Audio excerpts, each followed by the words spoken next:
Morning students, आज हम कक्षा 6 की हिंदी साहित्य की पुस्तक आमोदिनी के 13 और 14 चैप्टर पढ़ेंगे।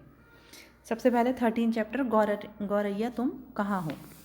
ये एक पर्यावरण लेख है जो विशेष रूप से गौरैया जो एक चिड़िया होती है उसके ऊपर लिखा गया है। तो इसमें यह बताया गया है कि जो पक्षी हैं वो हमारे लिए और हमारे पर्यावरण के लिए कितने आवश्यक हैं। तो इसलिए हमें अपने पर्यावरण और उसमें निवास करने वाले जो जीव जंतु हैं उनका ख्याल रखना चाहिए, क्योंकि अगर हमें अपने प्राकृतिक संतुलन को बनाए रखना है तो उसके लिए हमें पशु पक्षियों का और वनों का विशेष रूप से ध्यान रखना होगा।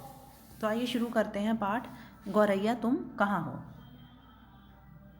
इसमें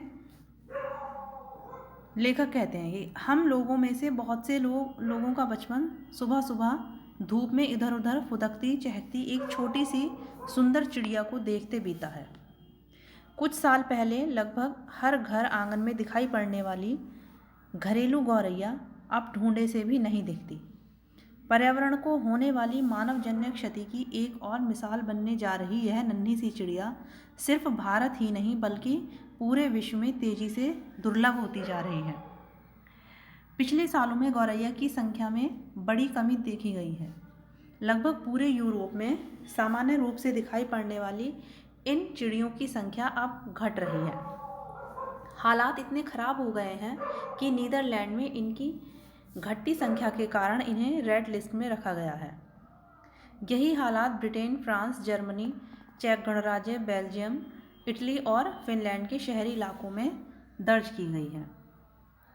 तो इसमें यह बताया गया है कि जो गौरैया एक छोटी सी चिड़िया जो पहले बहुत अधिक संख्या में दिखाई पड़ती थी अब वो नहीं दिखाई पड़ रही है। उसका एक कारण यह है कि अब इन चिड़ियों की संख्या बहुत अधिक कम हो गई है, क्योंकि अब लोगों ने कच्चे मकानों को छोड़कर पक्के मकानों को बनाना शुरू कर दिया है और जो वन हैं, बाग बगीचे हैं, वो सब काट कर लोग अपने घर बनाने लगे हैं, जिसकी वजह से वन समाप्त हो रहे हैं और पक्षियों के रहने का स्थान भी समाप्त हो रहा है। विश्व भर की चहेती लगभग पूरे विश्व में चहचहाने वाली इस चिड़िया का मूल स्थान एशिया यूरोप का मध्य क्षेत्र माना जाता है।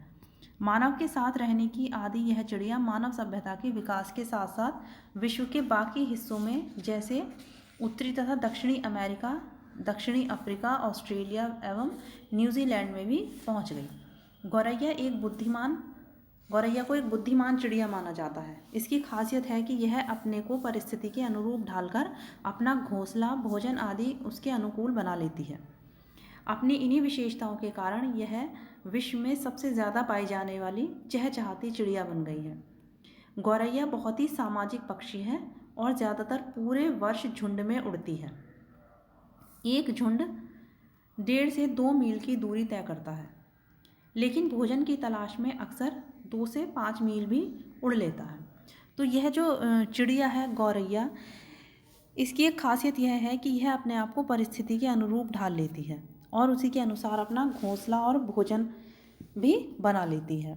तो यही कारण है कि यह विश्व में सबसे अधिक पाई जाने वाली चहचहाती चिड़िया बन गई है और यह एक सामाजिक प्राणी है जो सभी के साथ आसानी से घुल मिल जाती है। गौरैया का प्रमुख आहार अनाज के दाने, ज़मीन में बिखरे दाने तथा कीड़े मकोड़े हैं। इसके कीड़े खाने की आदत के चलते इसे किसान की मित्र माना जाता है। गौरैया घरों से बाहर फेंके गए कूड़े करकट में भी अपना आहार ढूंढ लेती है। बसंत के मौसम में क्रोकोसेस, प्राइमोरेजेस तथा एकोनाइट्स फूलों की प्रजातियाँ घरेलू गौरैया को ज़्यादा आकर्षित करती हैं। ये तितलियों का भी शिकार करती है। गौरैया अपना घोंसला बनाने के लिए सामान्यतः वनों, मानव निर्मित एकांत स्थानों या दरारों, पुराने मकानों का बरामदा, बागीचा इत्यादि की तलाश करती है। गौरैया अक्सर अपना घर मानव आबादी के निकट ही बनाती है। भारत के हिंदी भाषी क्षेत्रों में यह गौरैया के नाम से लोकप्रिय है। तमिलनाडु तथा केरल में कुरुवी, तेलुगु में पिच्चुका, कन्नड़ में गुब्बाची, गुजरात में चकली, मेरठ में चिमानी, पंजाब में चिड़ी, जम्मू तथा कश्मीर में चेर, पश्चिम बंगाल में चराई पाखी, उड़ीसा में घरचटिया, उर्दू में चिड़िया तथा सिंधी में इसे झिरकी कहा जाता है। तो यह पूरे भारत में अपने अलग अलग नामों से जानी जाती है। और इसका जो भोजन होता है वो अनाज के दाने होते हैं या कीड़े मकोड़े। तो क्योंकि यह कीड़े मकोड़े खाती है तो इसी कारण इसे किसानों की मित्र भी माना जाता है, क्योंकि जो कीड़े मकोड़े फसल को नष्ट करते हैं यह उन कीड़े मकोड़ों को खा जाती है, जिससे फसल को नुकसान नहीं होता। तो इसका घोंसला बनाने के लिए साधारणतः जो है वनों, मानव निर्मित एकांत स्थानों या दरारों, पुराने मकानों का बरामदा, बागीचा इत्यादि को तलाशती है। और क्योंकि यह एक सामाजिक प्राणी मानी जाती है, इसलिए यह जो अपना घर है वो मानव आबादी के निकट ही बनाती है। मानव के साथ रहने की भारी कीमत इस नन्ही सी जान को चुकानी पड़ी है। गौरैया की संख्या में आकस्मिक कमी के कई कारण हैं, जिनमें से सर्वाधिक मानवजन्य हैं। सबसे चौंकाने वाला कारण है सीसा रहित पेट्रोल का उपयोग, जिसके जलने पर मिथाइल नाइट्रेट नामक यौगिक तैयार होता है। यह यौगिक छोटे जंतुओं के लिए काफ़ी जहरीला है। इसके साथ ही पनपते खरपतवार की कमी या गौरैया के आवासों को आश्रय देने वाले खुले वन क्षेत्रों की कमी भी इसके प्रमुख कारण है। पक्षी विज्ञानी एवं वन्य प्राणी विशेषज्ञों का यह मानना है कि पक्के मकानों का बढ़ता चलन, लुप्त होते बाग बगीचे, खेतों में कीटनाशकों की अत्यधिक उपयोग तथा भोजन की उपलब्धता में कमी इत्यादि इनकी घटती आबादी के लिए जिम्मेदार हैं। आज घर के बाहर चिड़ियों का झाड़ियों की डाली पर उछलना और उनका चहचहाना किसी को शायद ही दिखाई पड़ता हो। हम महादेवी वर्मा की कहानी गौरैया को याद कर सकते हैं, जिसमें गौरैया उनके हाथ से दाना खाती है, उनके कंधों पर उछलती फिरती है तथा उनके साथ लुका छिपी खेलती है। आज हर कोई चाहता है कि गौरैया सिर्फ कहानियों में ही सिमट कर ना रह जाए, बल्कि वह एक बार फिर से हमारे घर आंगन में पहले की तरह वापस आकर चहचहाए। तो इस लेख में यह बताया गया है कि हमें अपने पर्यावरण और उसमें निवास करने वाले जीव जंतुओं का ख्याल रखना चाहिए। इनके संरक्षण तथा संवर्धन से ही प्राकृतिक संतुलन को बनाए रखा जा सकता है। तो यह लेख गौरैया के बारे में लिखा गया है, लेकिन इसके माध्यम से उन सभी पशु पक्षियों की ओर इंगित किया गया है जो कटते वनों के कारण अपने घरों को खो रहे हैं। क्योंकि पशु पक्षियों का मुख्य रूप से जो घर होता है वो वन होते हैं, लेकिन क्योंकि मनुष्य जो है वो बढ़ती जनसंख्या के कारण वनों को काट काट कर खेती कर रहे हैं या फिर अपने मकान बना रहे हैं, जिसके कारण जो पशु पक्षी हैं उनके रहने का स्थान नष्ट होता जा रहा है। तो इसलिए हमें कोशिश करनी चाहिए कि अगर हमें अपने पर्यावरण को बचाना है तो हमें पशु पक्षियों का विशेष ध्यान रखना होगा, क्योंकि ये पर्यावरण के संतुलन को बनाए रखने के लिए बहुत आवश्यक है। तो इसलिए हमें कोशिश करनी चाहिए कि हमें वनों का कम से कम कटान करें, या फिर अगर हम एक पेड़ काटते हैं तो उसके बदले 10 पौध लगाएं, जिससे जो पेड़ों की कमी हो रही है उसे दूर किया जा सके।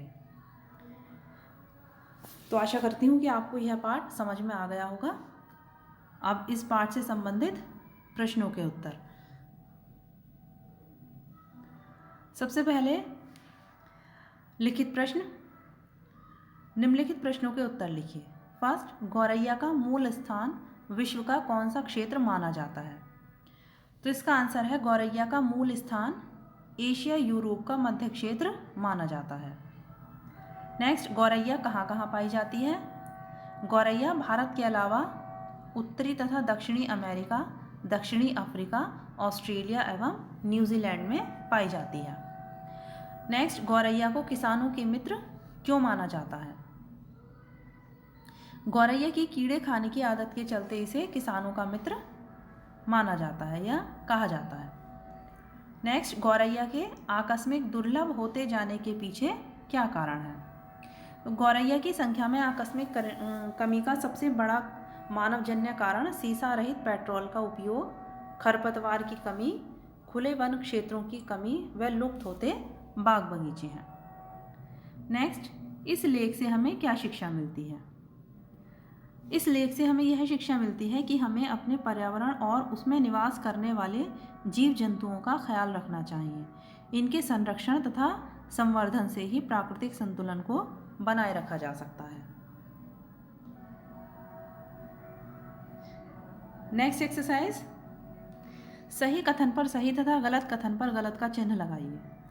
फर्स्ट, गौरैया की संख्या बढ़ रही है, गलत। हॉलैंड में गौरैया को रेड लिस्ट में रखा गया है, सही। गौरैया बहुत सामाजिक प्राणी है, सही।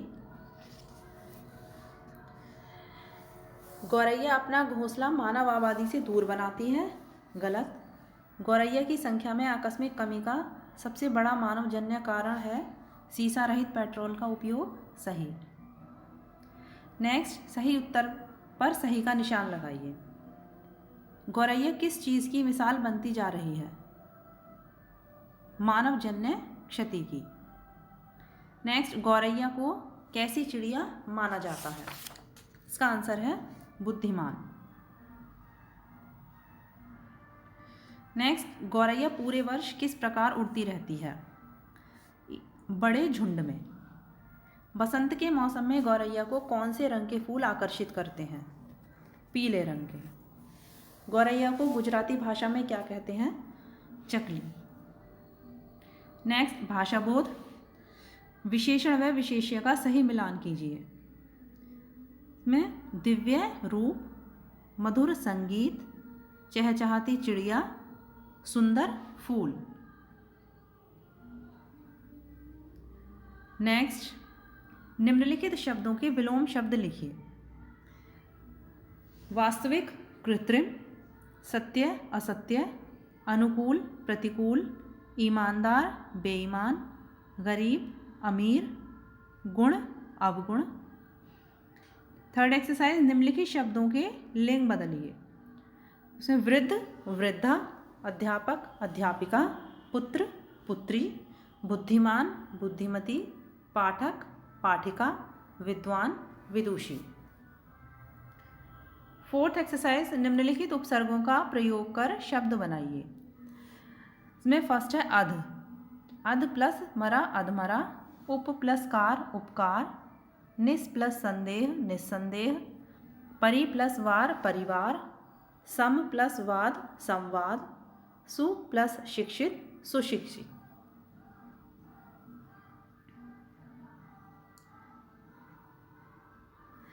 नेक्स्ट एक्सरसाइज है, नीचे दिए गए पक्षियों के नाम तथा उनके भोजन के बारे में लिखिए। तो इसमें जो पक्षी दिए गए हैं वो है तोता, गिद्ध, हमिंग बर्ड और कबूतर। तो इन पक्षियों के भोजन के बारे में आप स्वयं लिखेंगे। नेक्स्ट, मौखिक प्रश्न। इसमें है सोचकर प्रश्नों के उत्तर बताइए।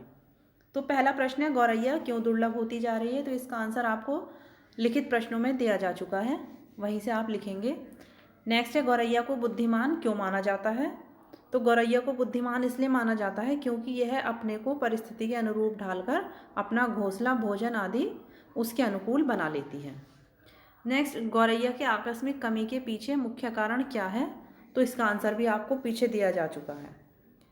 नेक्स्ट, महादेवी वर्मा की कहानी में वर्णित गौरैया कैसी थी? तो महादेवी वर्मा की कहानी में वर्णित गौरैया एक सामाजिक प्राणी के रूप में दर्शाई गई है। नेक्स्ट, इस पाठ से हमें क्या शिक्षा मिलती है? तो यह भी आपको लिखित प्रश्नों में दिया जा चुका है। तो इस पाठ के प्रश्नोत्तर और अतिरिक्त प्रश्नों के उत्तर आप अपनी पुस्तक और उत्तर पुस्तिका में साफ और स्वच्छ अक्षरों में लिखेंगे। अब लेसन नंबर 14, अद्भुत कलाकृति। तो ये एक विदेशी कथा है जो ओ हेनरी के द्वारा लिखी गई है, जो एक विदेशी लेखक हैं। तो इस कहानी का हिंदी नाम है आखिरी पत्ता। तो क्योंकि ये एक हिंदी अनुवाद है, तो इसमें कहानी में बताया गया है कि एक निराशावादी को हर अवसर में कठिनाई दिखाई देती है और एक आशावादी को हर कठिनाई में अवसर दिखाई देता है, जो कि विंस्टन चर्चिल द्वारा कहा गया है। तो ये कहानी एक ऐसी लड़की की है जिसे निमोनिया नामक बीमारी हो गई थी और जिसके चलते उसने अपने मनोबल को खो दिया था और अपनी जीने की इच्छा को छोड़ दिया था।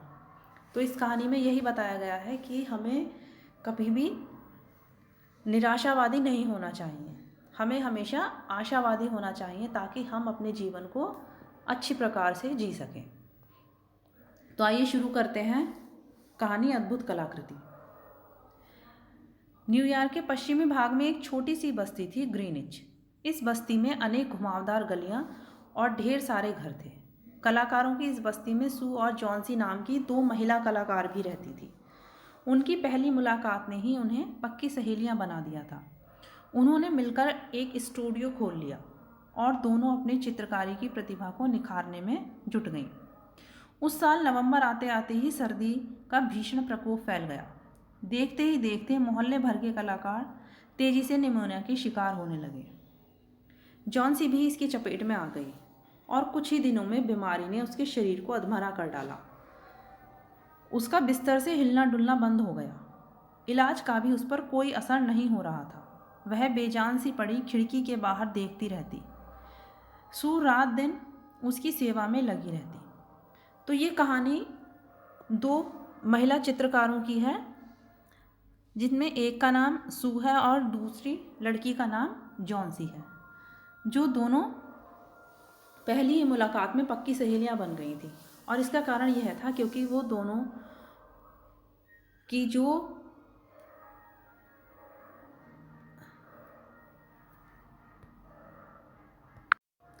उन दोनों सहेलियों का जो शौक था वो एक ही था और वो था चित्रकारी। तो उन दोनों सहेलियों ने मिलकर एक स्टूडियो खोल लिया और दोनों अपने इस प्रतिभा को निखारने के लिए उस काम में जुट गईं।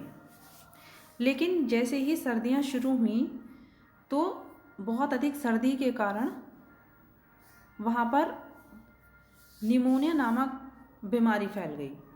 निमोनिया बहुत अधिक सर्दी लगने के कारण हो जाता है।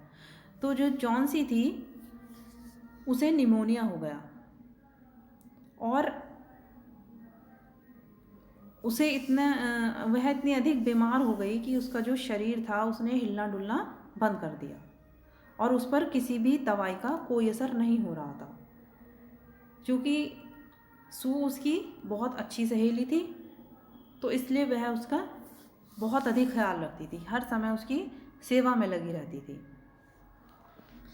जॉन्सी को देखने के लिए सुबह शाम डॉक्टर आता। एक दिन डॉक्टर ने सू को बुलाकर कहा, सू, मुझे लगता है जॉन्सी ने खुद अपने जीने की इच्छा छोड़ दी है। उसकी हालत दिन पर दिन बिगड़ती जा रही है। उसकी निराशा के कारण दवाइयों ने भी उसका अपना असर करना छोड़ दिया है। मैं अपनी तरफ से पूरी कोशिश करूँगा, पर तुम भी उसका मनोबल बढ़ाने की कोशिश करना। सू ने हैरानी से पूछा। हाँ, यदि तुम उसमें जीने की इच्छा जगा पाई तो वह बच जाएगी, डॉक्टर ने कहा। डॉक्टर के जाने के बाद सू जॉन्सी के पास गई और बोली, मेरी प्यारी सहेली, याद है तुम नेपल्स की खाड़ी का चित्र बनाना चाहती थी? अब जल्दी से ठीक हो जाओ, फिर शुरू करो अपना काम। सू के बोलने का जॉन्सी पर कोई असर न हुआ। वह अपलक खिड़की से बाहर देखती रही। सू का गला भर आया। वह अपने कमरे में जाकर रोती रही।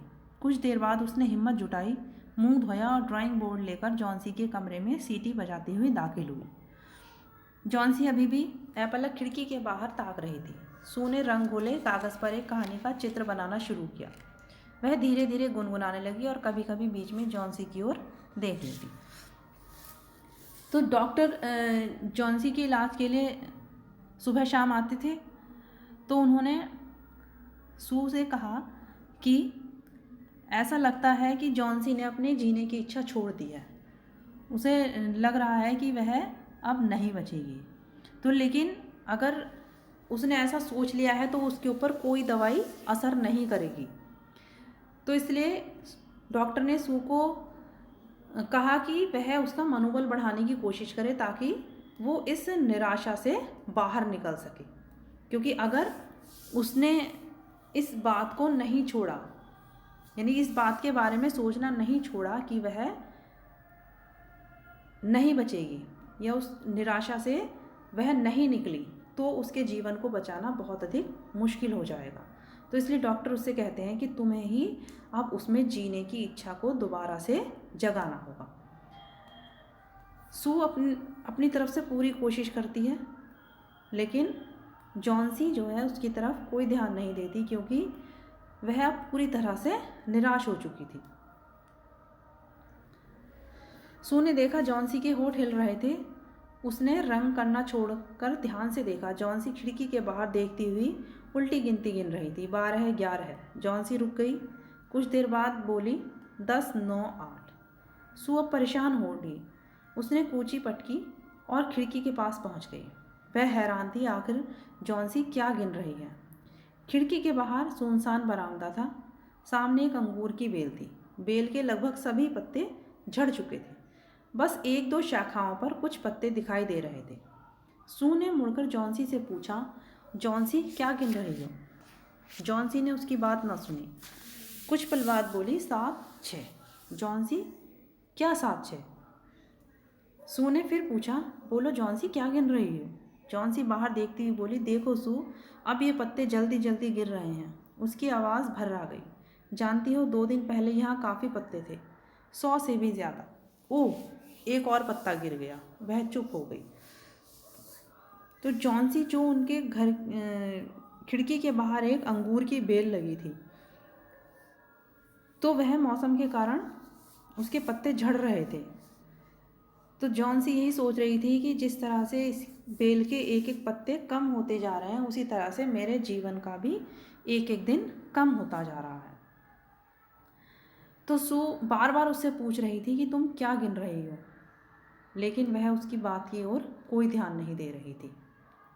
जब वह बाद में बोलती है कि एक और पत्ता गिर गया, तो वह समझ जाती है कि यह अंगूर की बेल की ओर देख रही है।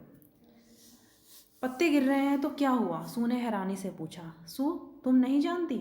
जैसे ही बेल का आखिरी पत्ता गिरेगा मैं भी मर जाऊंगी। यह बात मुझे पिछले सप्ताह से पता है। डॉक्टर ने तुम्हें कुछ नहीं बताया? जॉन्सी ने धीमी आवाज़ में कहा। सू ने जॉन्सी के माथे पर हाथ रखते हुए कहा, बेल के पत्तों के गिरने का भला तुमसे क्या वास्ता? आज ही सुबह डॉक्टर ने बताया कि तुम्हारी हालत सुधर रही है और अगले सप्ताह तक तुम आराम से घूम फिर सकोगी।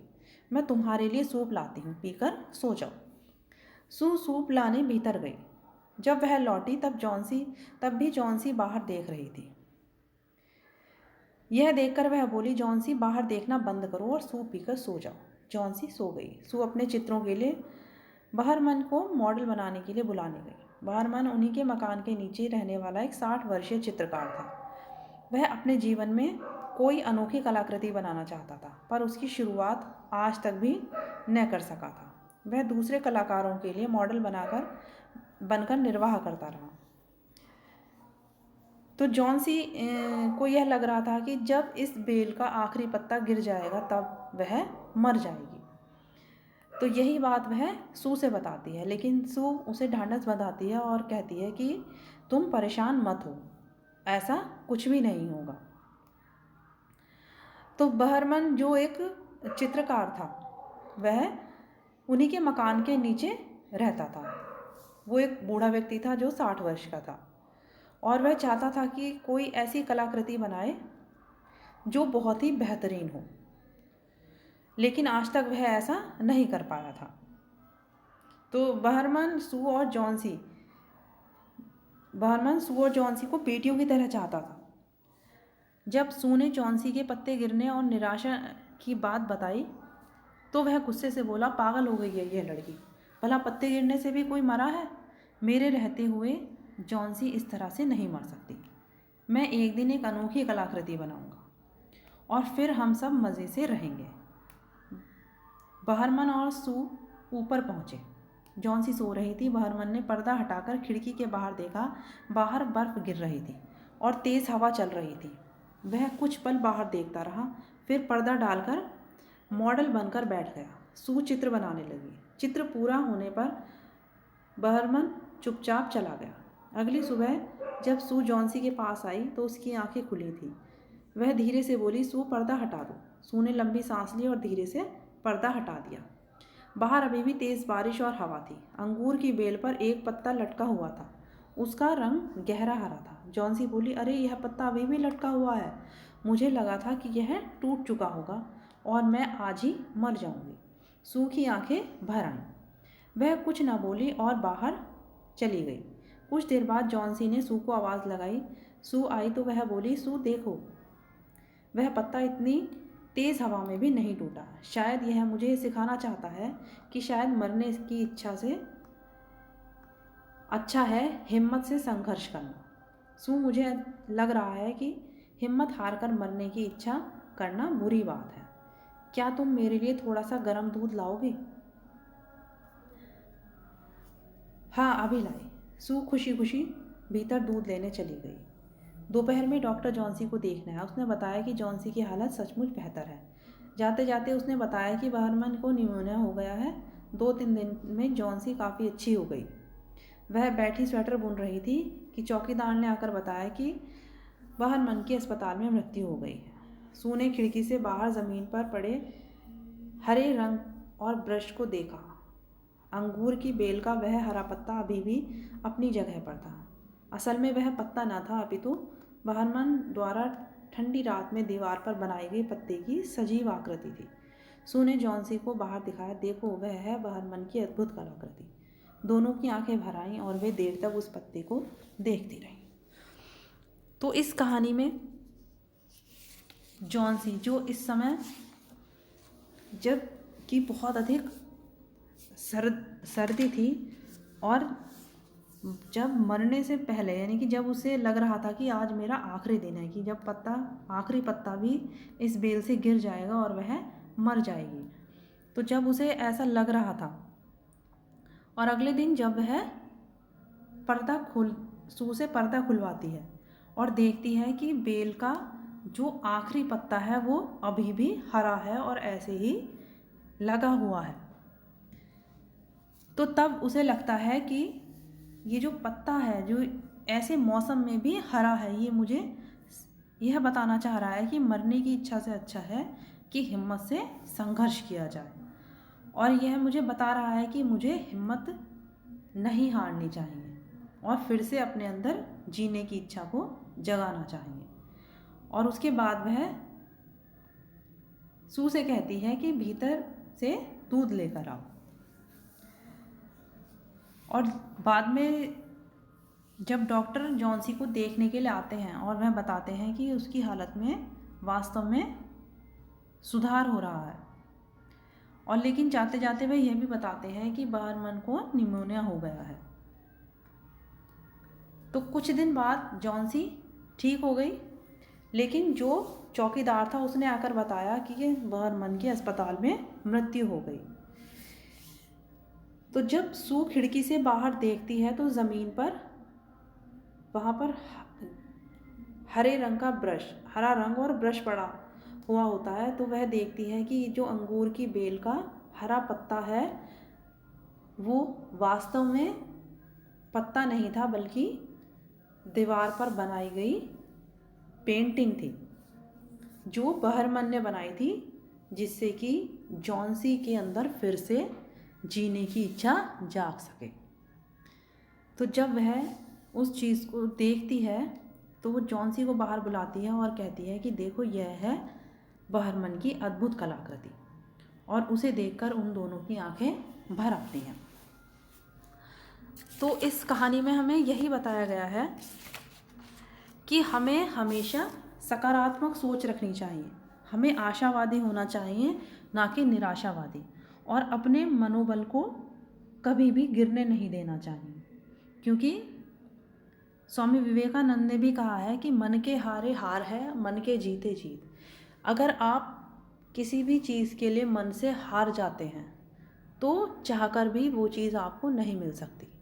लेकिन अगर आपके अंदर आपने मन में ठान रखी है कि हाँ हमें यह करना है, हमें जीतना है, तो फिर आपको कोई नहीं हरा सकता। तो इसलिए हमेशा सकारात्मक सोच रखनी चाहिए, हमें हमेशा आशावादी होना चाहिए, क्योंकि निराशावादी लोग हमेशा कठिनाइयों का ही सामना करते हैं, लेकिन आशावादी लोग कठिनाइयों में भी हर अवसर को खोज लेते हैं। तो इसलिए हमें हमेशा आशावादी होकर एक अच्छा जीवन जीना चाहिए।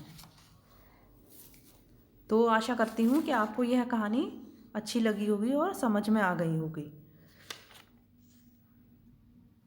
अब इस पाठ से संबंधित प्रश्नों के उत्तर।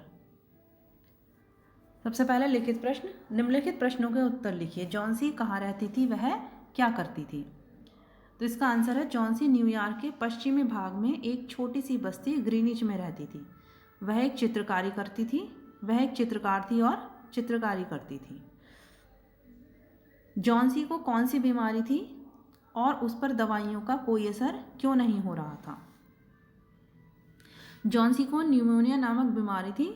जॉन्सी पर दवाइयों का कोई असर इसलिए नहीं हो रहा था क्योंकि उसने जीने की इच्छा छोड़ दी थी। डॉक्टर ने सू को क्या सलाह दी? डॉक्टर ने सू को जॉन्सी का मनोबल बढ़ाने की कोशिश करने की सलाह दी। दीवार पर कलाकृति किसने बनाई थी? दीवार पर कलाकृति बहरमन ने बनाई थी। बहरमन की अद्भुत कलाकृति ने जॉन्सी का जीवन किस प्रकार बचाया? बहरमन की अद्भुत कलाकृति ने उसके मनोबल को बढ़ाकर, उसके मन में जीने की इच्छा जगाकर, वह उसके मन में सकारात्मक विचारों को बढ़ावा देकर उसके जीवन को बचाया। नेक्स्ट, सही उत्तर पर सही का चिन्ह लगाइए। सू और जॉन्सी क्या करती थी? इसका आंसर है चित्रकारी। जॉन्सी को क्या बीमारी थी? न्यूमोनिया। जॉन्सी दीवार पर किस बेल के पत्ते गिनती थी? अंगूर की। किसने अद्भुत कलाकृति बनाई थी? बहरमन ने। नेक्स्ट, इस कहानी के लेखक कौन है? O Henry. थर्ड क्वेश्चन, इस कहानी से हमें क्या शिक्षा मिलती है? लिखिए। इस कहानी से हमें शिक्षा मिलती है कि हमें अपने मनोबल को गिरने नहीं देना चाहिए। वह सदा सकारात्मक सोच रखनी चाहिए तथा दूसरों की मदद के लिए सदैव तत्पर रहना चाहिए। हमें सदैव आशावादी रहना चाहिए। नेक्स्ट, भाषा बोध। निम्नलिखित संबंध बोधक शब्दों से वाक्य बनाइए। तो इसमें से अधिक, के विपरीत, की ओर, के साथ, के पास, इन संबंध बोधक शब्दों से आपको वाक्य बनाने हैं जो कार्य आप स्वयं करेंगे।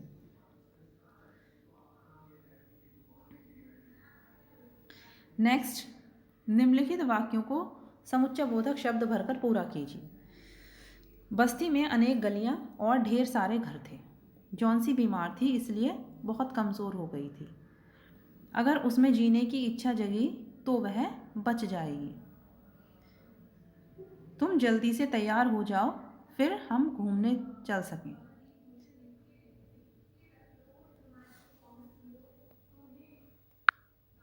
तुम जल्दी से तैयार हो जाओ, इसमें आएगा ताकि हम घूमने चल सकें।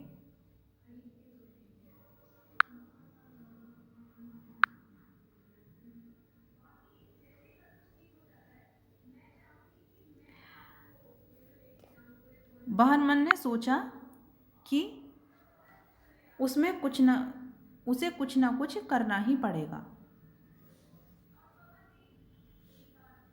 नेक्स्ट, पाठ में दिए गए विदेशी शब्दों की सूची बनाइए। तो इसमें 2 शब्द लिखे हैं, स्टूडियो, डॉक्टर। अन्य शब्द आप पाठ में से ढूंढकर स्वयं लिखेंगे।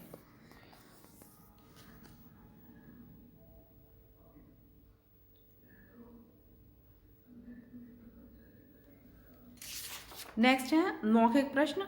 सोचकर प्रश्नों के उत्तर बताइए। इसमें पहला प्रश्न है, जॉन्सी पर दवाइयों का असर क्यों नहीं हो रहा था? डॉक्टर ने सू को क्या सलाह दी? दीवार पर पत्ते की आकृति किसने बनाई थी? तो ये सभी प्रश्नों के उत्तर आपको लिखित प्रश्नों में मिल जाएंगे। नेक्स्ट इसमें सू सीटी बजाते हुए जॉन सी के पास क्यों आई थी। तो इसमें आप लिखेंगे अपने आप को सामान्य दिखाने के लिए, ताकि जॉन सी यह ना समझे कि वह उसकी बीमारी से परेशान है। तो ये सभी उत्तर आपको पीछे मिल जाएंगे। इसके लिए आप पाठ का अध्ययन करेंगे एक बार।